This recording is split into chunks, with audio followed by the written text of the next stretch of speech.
Hey guys, welcome back to the second episode, or episode 8 if you prefer, of Myth Explorations. Today, keeping still with the good old modern theme over here, we are going to explore the Mothman of West Virginia. I don't say that as in like it's specifically the Mothman of West Virginia, as in there's more than one. I don't know if there is. The only one I know about is the one that's in West Virginia, so that's the one we're covering today. So yeah, let's jump straight in. So Mothman is normally described as a humanoid, relatively tall. I'm going to assume it's relatively tall. There's no like actual thing of how tall he really is, if he exists. But I'm just going to assume that, judging by what's been said about him and stuff, that he's quite tall. So, anyway, Mothman. He's been cited all the way back into the 60s. So, either there's multiple or there's one, and he's really old. I didn't look that much into the folklore of it, unfortunately. As I said, I wanted to keep this as more of the modern part, so it's only going to be the modern sightings and the modern descriptions and so on and so forth. Basically anything from the time that they started getting calls and digitizing stuff about it is the point we're looking at, really. So anyway, first proper sighting that we have noted of the Mothman dates all the way back to 1966 in good old West Virginia. So, it's quite close to. Well, actually, no, it's in winter. Actually, it's in November. It's November 12th, 1966. Apparently, there were five men digging in a graveyard. I don't know the reason why they were doing this, but apparently there were 5 guys that were. But the thing that spooked them wasn't police or any other local authorities. It was apparently a man flying low. I am not even joking. Sorry, man-like figure flying low. I am not even joking. That is genuinely the thing that I read. Genuinely says that they stopped what they were doing because there was a man-like figure flying low. In the right light, any bird could be a man-like figure flying low. Anyway, I'll get more into stuff like that in a bit. So, literally 3 days later, November 15th, same year, some couples from a place called Point Pleasant. I don't know what that is. I'm going to assume it's like a meeting point for couples in West Virginia. I have no idea. Or in this town in particular in West Virginia, I have no idea. We don't have those here, or at least not to my knowledge. So anyway, 3 days later, so some couples from coming, I think from this point. I don't think it's going to. I think it is coming from. Anyway,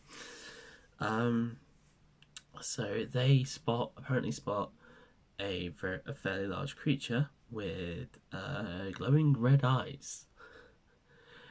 It just keeps getting better. This one gets better because this one I still haven't worked out yet. With a large male thing with 10-foot wings. Now it doesn't actually specify whether that's 10 foot. Each wing is 10 foot, or if it's 10 foot across the whole lot.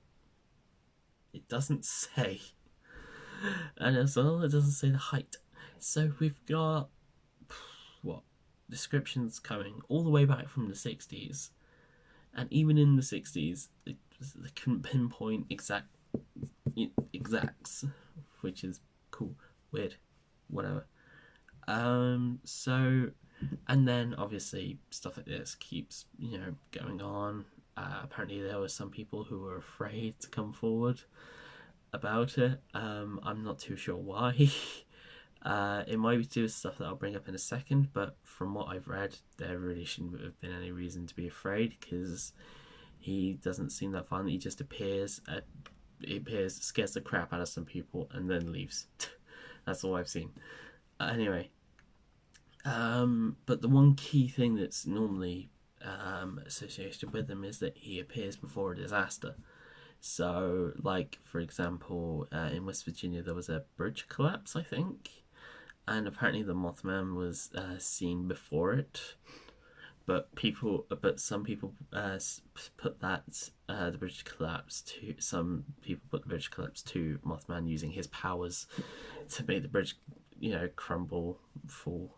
Um, but one that did actually catch my attention was that apparently there was a Mothman sighting in Moscow before the 1999 Russian apartment bombings. I think was the bit I read. So we've got the common theme here for this one. At least we've got a common theme for one. Is that he appears before a disaster. I guess the scale of the disaster will dictate how many people see him. Who knows? But the reason why at the start I said that I felt he was more common towards West Virginia than other places in the world was because of the Mothman Festival they hold. For those of you who don't know, it's an annual thing where once a year they go up to Mount Pleasant and I think they celebrate Mothman. It sounds both weird and cool. Yeah, and they get out this statue as well. It was made by a guy called Bob Roach, I think his name was. And yeah, they have a good old time celebrating this guy that can apparently tell forthcoming disasters. Anyway, so just a couple quick extra bits about Mothman himself, and then I'll explain how this has been debunked. So, one of the things that I've seen, stuff like that. Again, one of the key sources for me on any of these is Mountain Monsters, because they seem to have a bit more knowledge about more American stuff than I do. Obviously, I do a bit more research myself, but for a general gist of it, I go to them because they are, as I said, they have more experience with that sort of stuff than I do. So apparently he can do stuff with his glowing eyes. I think he can hypnotize people. I think was the thing that I saw. I can't really remember. But one thing that I saw that was cool on Mountain Monsters, which would actually make sense when you think about it, is that he's like other moths. He can be attracted to light. And that's what he used to try and catch him originally. But then obviously he used more of his powers, and their torches reignited, even with loads of mud on them. It's one of the reasons why I say I take Mountain Monsters with a pinch of salt, because it's self-igniting. Alright, humans self-combusting, I can believe. Torches self-combusting when they've been thoroughly stomped out and covered in mud, not so much. Anyway, yeah. So, glowing red eyes and apparently psychic powers. Alright, now into how it's been debunked. There have been so many ways in which this has been debunked by scientists, biologists, whatever, across everywhere.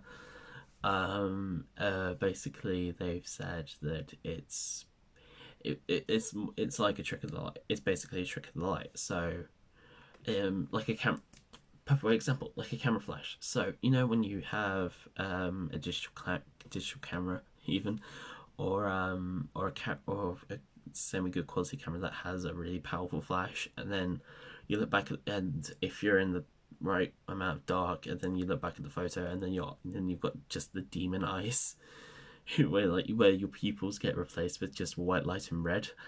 That's basically how they describe the eyes, and most of the shape is a trick of the light. So how the light reflects, how the light hits the object, and how the object is then shadowed and obviously with how late most of these things are as well. It's a bit like that. It's a mixture of eyes playing tricks. Your brain, and because he's a very popular bit of folklore, your brain will automatically your brain will see the eyes first. Your brain sees the eyes first because that's what it's drawing attention to, because it's glowing. Because the light's reflecting off of it, but to you it looks like it's glowing. So then it plays a trick on you, makes you think you've seen Mothman. Basically, the general gist of how most people have debunked it, really. There were a couple of extra bits as well that I read that said Mothman was linked to UFOs, which I found a slight bit more funny than I think was necessary. But that's just because I doubt it's anything to do with UFOs. One thing that I did see actually, which again makes a kind of sense, is Mothman supposedly living on a military site as his home. Whether it's abandoned or inhabited, it didn't specify. But if you think about it, it makes a kind of sense. Government projects use it. Think about it, because as well, Mothman is supposed to emit sounds. So why wouldn't they use it as a test? You know, glowing red eyes, glowing red eyes and noises trigger right things in the brain to make you think you're seeing things, and then in the confusion, you know, they can win whatever battle. Obviously, this is probably complete gibberish, but it's another idea put forward that I come up with a lot by another theory that was put out. So, well, I mean, to be fair as well, the Americans are supposed to be making laser weapons similar to Star Wars, so who knows? I do think, though, that about covers everything here today. I hope you guys enjoyed watching this video. I've been Alex, your Myth Explorer through the Mothman. I don't know if I'll do a third. It'll probably be very unlikely, but if you guys get lucky enough to be a third, you can count on it being the Flatwoods Monster. I know I'm sticking with I've stuck with West Virginia a fair bit. And America in general, but to be fair, America has some of the cooler creatures, especially some of the more modern myth creatures that are cool. So I want to do them. I'll be doing them a bit. I'll probably be doing them for a little bit. Ow. So yeah. Thank you guys very much for watching. Hope you enjoyed. As I've said, leave stuff down below. If it's something you want to see, and I'll either try and make a video on it or a community post, or if you've had any experiences with any of the things we've talked about, leave them in the comments section of that video as well. I'm always happy to read it. Although I would advise probably maybe not putting it on Reddit, because there are so many stories about so much on there. Oh my god, the amount of Slender story. No, not Slender. I can't remember. There's one. There's like so many stories about it. It's like, oh Jesus. Anyway, thank you guys for watching. Hope you've enjoyed. And I'll catch you in the next video. Until then, have a great day. As I said in the last video, have a great half term, and I will catch up with you next week. Until then, peace.